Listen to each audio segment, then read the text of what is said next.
Star Trek's first holodeck encounter preceded Strange New Worlds by 110 years. Star Trek's holodecks have become one of the franchise's most iconic narrative tools, equal parts wonder, danger, and philosophical playground.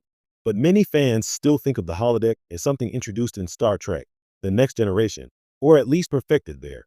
Modern audiences might point to Star Trek: Strange New Worlds and its own proto-holodeck moments as the first canon examples of the technology beginning to take shape.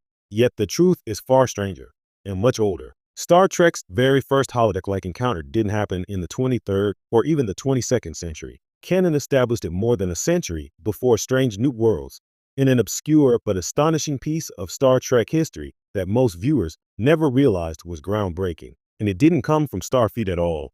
The holodeck before the holodeck, long before Captain Pike, before Captain Kirk, and even before Jonathan Archer's early Warp 5 explorations, Star Trek introduced something undeniably holodeck adjacent in Star Trek: the animated series TAS.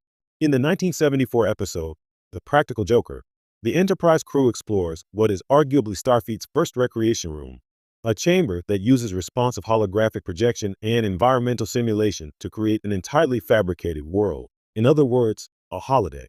This predates Strange New Worlds by roughly 110 years in universe and more than 4 decades in real-world broadcast history. The animated medium allowed writers to experiment with concepts that the live-action shows couldn't depict at the time, and so TS, often overlooked, became the birthplace of one of Star Trek's most enduring sci-fi innovations. Why the TS version counts? Some fans hesitate to treat the animated series as fully canon, but modern Trek has repeatedly confirmed its legitimacy.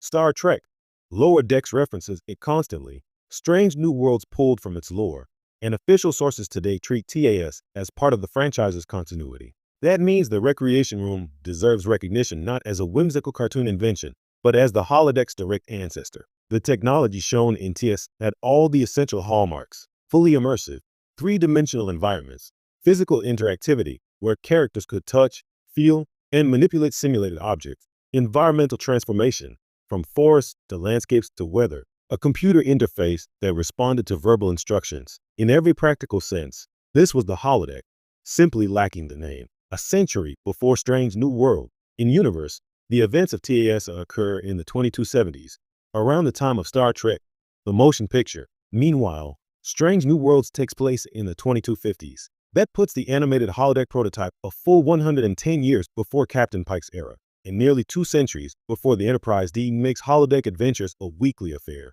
This timeline detail matters because Strange New Worlds often frames its experimental technologies as stepping stones toward the systems introduced later in the original series and TNG.